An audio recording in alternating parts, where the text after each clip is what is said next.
Պարոն Բաղդասարյան, դուք ինչպես եք գնահատում քվեարկության ընթացքը եւ արդյունքները։ Քվեարկության ընթացքը պիտի քաղաքական ուժերը գնահատեն, որովհետեւ իրենք են գրեթե բոլոր տեղամասերում դիտորդներ ներկայացուցիչներ ունեցել։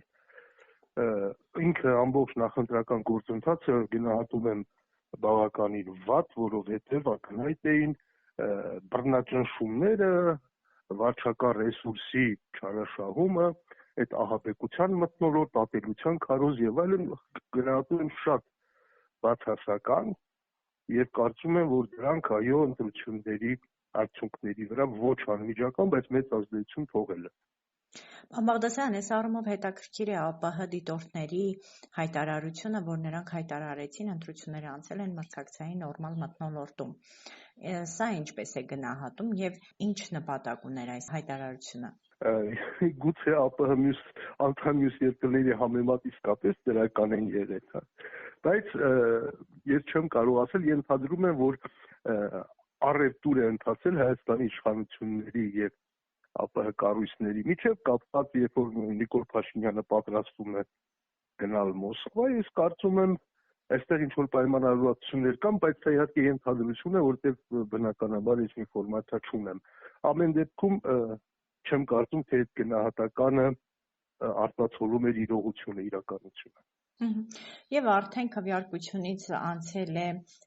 2 օր, ընդդիմությունը լուռ է, միայն Հայաստան դաշինքի ղեկավարը Ռոբերտ Քոչարյանը հայտարարել է, որ վիճարկելու են, մյուսները դեռ անելիքների մասին չեն հայտարարել, մինչդեռ հասարակության մեջ ակտիվ են այն քննարկումները, որ ընդդիմությունը պետքա չվերցնի մանդատները։ Դուք որպես քաղաքագետ ինչ եք կարծում, որ ճանապարհով պետքա գնա ընդդիմությունը։ Գիտեք,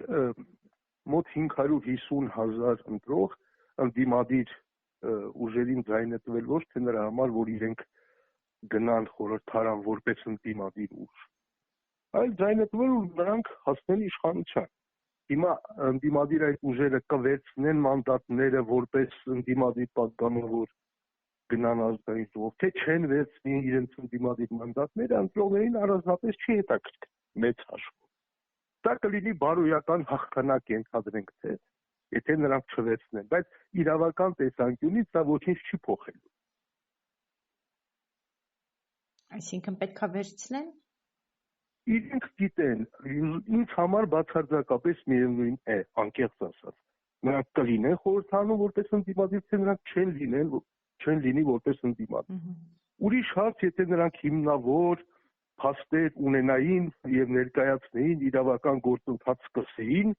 ապացուցեին, որ ընտրությունները կեղծվել են եւ զուգահեռաբար փողոցային պայքար գեներացնեին, որպեսզի արդար դատավճիռ ստանան։ Դա ուրիշ բան, բայց եթե դա չեն անում, հասարակության համար ինչ նշանակություն ունի խորհրդարանում ընդդիմություն կա թե չկա։ Էլի եմ ասում, դա ընդհանրապես կլինի բարոյական հաղթանակ, բայց մեր հասարակությունը բարոյական հաղթանակներից վաղուց հոգնել է։ Բարձր, իսկ լռությունը ինչով եք պայմանավորում։ Լռությունը պայմանավորում եմ հենց այդ հարցով, որ իրենք ինչ որ որոշումներ են փորձում կայացնել, առանց հստակ դրանք պիտի նախորոք իրենք կայացնեն։ Իրենք փորձում են հասկանալ, թե ինչ անեն, վստահություն չունեն, որ իրենց այդ ավելի քան 5 միլիոն մարդկանց կարող են դուրս բերել պայքարի, եւ իրավական հիմքեր էլ կարծում եմ բավարար չափով չունեն կամ չեն կարող ապացուցել։ Դա դրա համար հիմա մտածում են գնալ խորհրդարան, թե ոչ, սա մեկ, եւ երկրորդը առաջիկայում այսպես թե այնպես Հայաստանում սպասվելու են լուրջ իրադարձություններ, մասնավորապես քարակրել, իշխանությունները փորձելու են հանրակրել անել, իսկ դա ենթադրում է նոր քարոզարշավ, նոր ուրեմն հասարակության հետ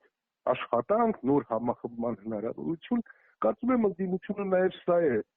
քննարկում եւ մտածում են արդյոք կարող են այն ժամանակ լուրջ ընդդիմադիր պայքար սկսել, թե չեն կարող սկսել, եւ այս տեսանկյունից եմ կարծում եմ նաեւ։ Դուք հնարավոր համարում եք մինչև հաջորդ հերթական ընտրություններ իշխանափոխության վարկածը։ Գիտեք, իհարկե իրադարձությունները այնքան շեշտակ էին զարգանում, այդպիսի հնարավորություն տեսականորեն կարող է լինել անգամ մի քանի ամիս հետո, չենք խոսում 5 տարի հետո իմ ասում։ Եվ ելի եմ ասում, հիմա նախընտրական այս փուլում արտաքին ճնշումները մեր նկատմամբ թուլացել էին, որտեղ նախընտրական իրավիճակ էր, բայց ընտրությունները ետևում են եւ արդեն Հայաստանի իշխանություններից սկսելու են պահանջել այն ինչի համար իրենք որպես անվանց տվել էին, դա օրինակ միջազգային հանրությունը նկատի ունեմ արևմուտքը շտապեցնելու է, որ Հայաստանը ավելի հեռանա Ռուսաստանից, ՀԱՊԿ-ից, ԵԱՏՄ-ից, Ադրբեջանը Թուրքիան շտապեցնելու են հանրակրի անցկացման հարցում, որպեսզի սահմանադրություն փոխվի եւ այլն, այսինքն պարզ ասած քաղաքական պայքարը հիմա մտնում է ավելի թեժ փուլ եւ ավելի կարեւոր փուլ իրականում այն ինչ մինչև հիմա նախընտրական էր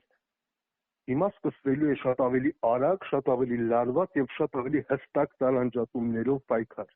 եւ իշխանությունները չեն կարողանալու խուսափել դրանից։ Իսկ տվյալ պայմաններում ճնշման արևմուտքի, Թուրքիայի, Ադրբեջանի ինչպես կզարգանան Ռուսաստանի հետ հարաբերությունները։ Դա կարծում եմ այս առումով իշխանությունների համար բավականին դրական է, ինչու որովհետև իրենք հստակ պատճառաբանություն ունեն արևմուտքի առաջ, Թուրքիայի եւ Ադրբեջանի առաջ, կարող են ասել, դե գիտեք, սահմանադրական մեծամասնություն չստացվեց ձևորը, այնպես որ մեզանից ունեցած այդ անկրկնալիքների հարցում մի քիչ, այսպես ասենք, ոտքերդ գաղթցեք, մի քիչ համբերեք, մենք չենք կարող հիմա դա անել եւ այդ նույն պատճառաբանությամբ իրենք կարող են Նիկոլ Փաշինյանը կարող է Մոսկվայում փորձել Պուտինին բացատրել, որ տեսեք մենք այդպես էինք ասում, բայց ընտրությունների արդյունքները սրանք են, եկեք չշտապենք հանրակրի հարցում, ես սահմանադրական մեծամասնություն չունեմ, եկեք ավելի ձգենք այդ մեր որոշումները եւ հարաբերությունները այդ ընթացքում կարգավորենք։ Կարծում եմ Հայաստան կոնկրետ իշխանությունները այս հարցում մանևրելու ինչ որ շանսեր ունեն։ Այսինքն փորձելու են երկու լարի վրա խաղալ, իսկ հետևանքները դե խնդիրները դրանից չեն անհետանալու։ Ինչքան դու խնդրի լուծումը հետաձգում ես, այդ ընթացքում խնդիրը ընդհանրապես խորանում է եւ միևնույն է Հայաստանը այդ ընտրության առջև կանգնելու է եւ իմաստ չունի ջայլամային քաղաքականություն գլուխը խոթել ավազների մեջ, որովհետեւ այդ երկու աթոռի վրա նստելու փորձերի յուրաքանչյուր օր մեզ լուրջ վնասներ է հասցնելու։ Օրինակ, տնտեսական առումով Ռուսաստանի հետ կապված, օրինակ արտաքին ճնշումների առումով, օրինակ, երբ որ սկսվի սահմանազատման գործընթացի շարունակությունը անկլավների դեպքում, դա կարող է լրացուցիչ